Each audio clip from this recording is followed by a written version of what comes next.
Undisputably, Elon Musk is an oligarch. Why are we willing to allow billionaires to run our governments? Neoliberalism forces the market mentality into every aspect of the human life. And what these forces have created is a system where these wealthy people are able to generate more wealth a lot easier than people who are just working in the market. Hello and welcome. My name is Cheyenne and I like to talk about tech and culture on my channel. And today I'm going to be looking at the people that were at Donald Trump's second inauguration. So you can see here very nicely and neatly in one line are a handful of the richest people in this entire world. So you have Elon Musk, whose net worth at the time is $427 billion. Mark Zuckerberg, whose net worth is $217 billion. Jeff Bezos, whose net worth is $244 billion. Apparently, Indian billionaire Ambani was there. His net worth is $96 billion. Another billionaire, Alderson, who's donated a lot of money to Trump's campaign, her net worth is $35 billion. And also the owners of LVMH, whose net worth is $182 billion. So just like my quick calculation in that room was at least a minimum of $1.2 trillion in net worth. I don't even have like a concept for understanding how much money that is. But let's talk about the three men in the room who are founders of tech companies that have changed our lives, namely Musk, Bezos, and Zuckerberg. So Elon Musk was very open about supporting Trump throughout his campaign. I would argue that like Zuckerberg and Bezos were trying to play both sides of the field during the election, but once Trump won, they started to show their cards more, in the form of donations to Trump's inauguration. And there's also been a lot of signaling in corporate America of companies dropping their DEI programs and other initiatives like corporate social responsibility initiatives that they were doing, knowing that Trump is not in favor of these things and they don't want to be on like a target list. And also what was noticeable was Biden's speech that he released before the inauguration, his last address to the nation as president. He mentioned that like it wasn't even 100 years ago when America was like breaking up other oligarchs, and now America has a new tech oligarchy. So if you didn't watch that speech, I don't blame you. If you heard about the term tech oligarchy and was asking yourself, what is an oligarch? I'm here to explain. Because in this video, I'm not really interested in dissecting how America got to this point politically or economically. I think everybody sort of knew and assumed that this was happening, but to be doing all of this now out in the open, like a president for hire, is new. And personally, I'm just trying to understand like why people aren't really concerned about it, aren't talking about it, or if they are concerned, why they aren't like, doing more or saying more to, push back at it. In this video, I want to dissect our culture. Why are we willing to allow billionaires to run our governments, run our economies, why we look up to them and aspire them, and why we've come to trust them. So right now, today, we live in a neoliberal, late capitalist consumer economy. What does all that mean? Neoliberalism is like a type of capitalism. It essentially privileges like private property, free markets, and free trade. And it also pushes for a very, very, very, very, very small government, a government that does not get involved with the market because it believes the market can and should act on its own. Consumerism is also a form of capitalism. This one, it requires the extraction and disposal of consumer goods for economic growth. And by late capitalism, what I mean is that the markets are very, very established. And so you're not going to see the high growth rates that existed 100 years ago or that exist in other economies across the globe. What you see is a lot slower growth. So what this means for everyone and what these forces have created is an environment, namely a market, where everybody needs to find a job in the market. If you don't have a job in the market, you don't have enough money to live in your society. And all of these jobs are owned by corporations. And these corporations are owned by very, very wealthy people. And what these forces have created is a system where these wealthy people are able to generate more wealth a lot easier than people who are just working in the market. But what's also very important to acknowledge is that neoliberalism is not just an economic model. It's not just a type of capitalism. It comes with its own culture. And on this channel, I like to talk about technology and culture. So what I'm getting at with this is that neoliberalism forces the market mentality into every aspect of the human life. It essentially espouses that the human being is an economic, rational consumer That's how they exist. They don't have an identity outside of that. And everything they need and everything that they desire, they can and should find in the market. So now to get back to Biden's point about a tech oligarchy, an oligarch is really somebody who is extremely wealthy from business activities, and then they use that wealth to influence political parties. So I think undisputably Elon Musk is an oligarch. Outright gave hundreds of millions of dollars to Trump to help get him elected, and it worked. So we can see now that he now has influence in Trump's administration. But I also think that an oligarchy, which is like a form of government where really rich people control the government, is just the latest iteration of capitalism. I feel like if you're a really rich person in this economy and you see growth in the future slowing down, why not use your money and influence to make sure that in the future you still have your ways of making money? And that's essentially what an oligarchy is. So there was a time when America was ran by oligarchs. They were called the robber barons, and they were known for their absolutely ruthless business practices. These men were industrialists. They made their money off of the Industrial Revolution, and they had virtual monopolies in each of their realms. But the media hated them. Like, they were always represented as fat, money-hungry men, sometimes even as a devil, and they were always depicted as cheating other people.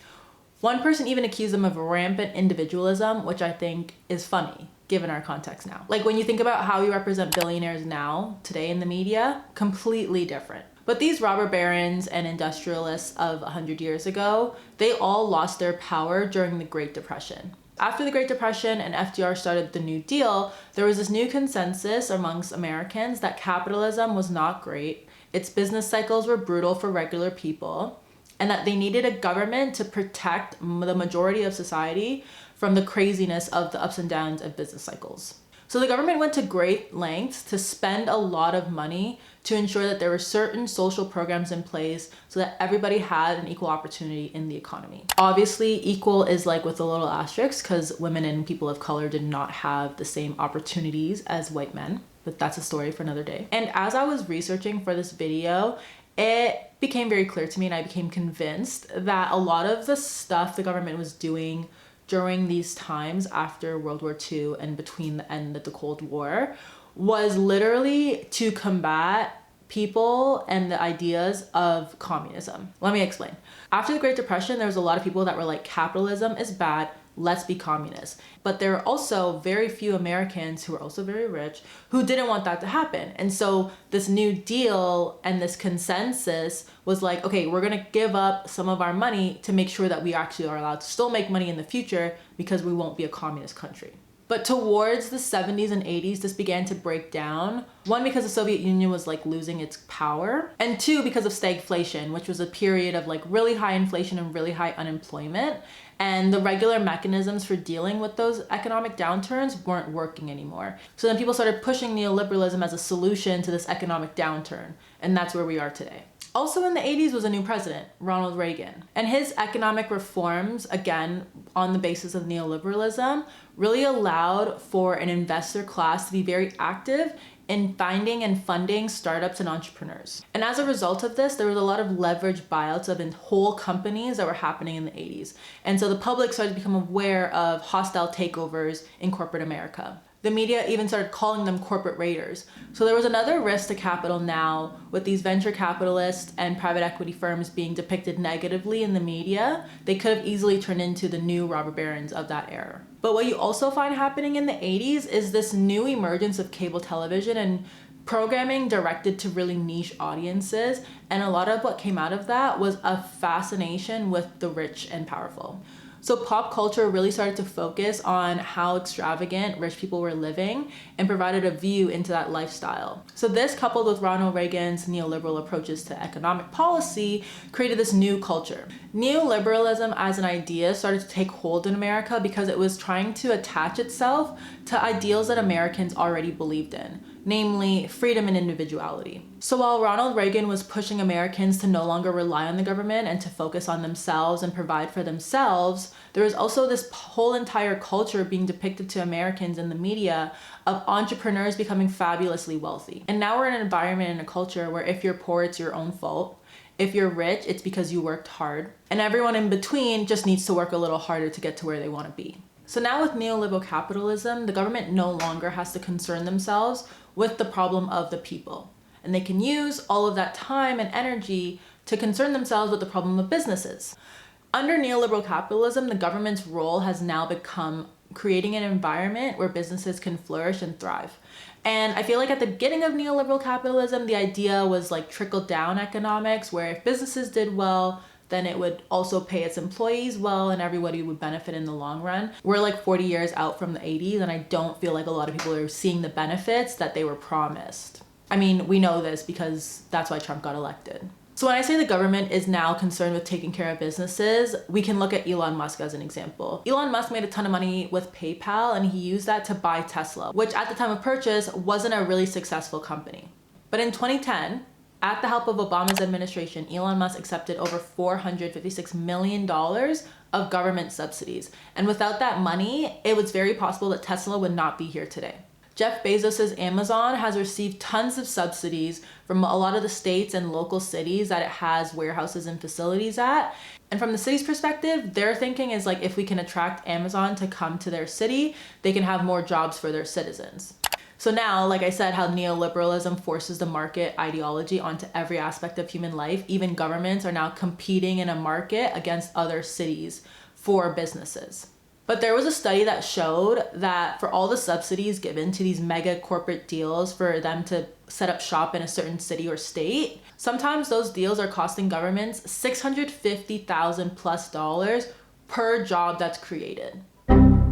So if you do the math on that, the people who are getting those jobs are not going to pay enough in taxes to cover the cost of the subsidies that were given to the company. So you would think that Jeff Bezos and Amazon, who make billions of dollars every single year, could just make a proper business decision about where they need to be located and then just make the investment themselves. But instead, they demand that governments compete to give them subsidies in order to do the business that they were going to do regardless. Facebook and Google also massive beneficiaries of government subsidies. So really that just begs the question, do corporations work really hard to be that profitable? Or are they relying on the government to help them be profitable? And some have even said that corporate social responsibility initiatives like recycling or DEI initiatives was like a pact between companies and the government, where the government would absolve themselves of regulating corporations if they continued to do the things that benefited society. But now we're seeing that corporations are backing off of these initiatives because there's a new president who doesn't like them. And my point is like, why are we even relying on corporations to do these things for us? We can see that when it comes to proximity to power or profits, those initiatives will always be cut. So I would think it would make more sense for the government, who exists all the time, not just during business cycles, supposed to represent the people, to be responsible for social responsibility. My point is that billionaires were not built out of their own individual hard work. They benefited from a community, from private investors, from public dollars, from avoiding taxes, and from paying thousands of employees very, very small salaries. And the only people that really benefit from this setup are the people who own stocks at the beginning. So this whole idea that because this one individual had an idea, executed on it, and was successful, now gives them the privilege to decide how governments make decisions is just the epitome of neoliberal capitalism. And it literally has been proven that this type of capitalism does not help the majority of people in the economy. Trump got elected because he said he was going to fight for the working class. And if he is really going to fight against affordability, he has the wrong set of advisors. In reality, Trump has only ever offered more neoliberal policies. And these policies could never benefit the working class. What's really sad is that a lot of people that voted for him will probably check out of politics until the next general election. And so he doesn't really have to prove that his policies have helped them. He just has to like make them believe that. And those are two different things when we live in a post-truth society. People have become so disenfranchised by politics that they don't even know enough about how the government works to know that the policies that either party are promoting are not actually going to solve the problems that they're facing. Real change requires a lot of effort and a lot of awareness, but when you're working all the time, you don't have time to pay attention to politics.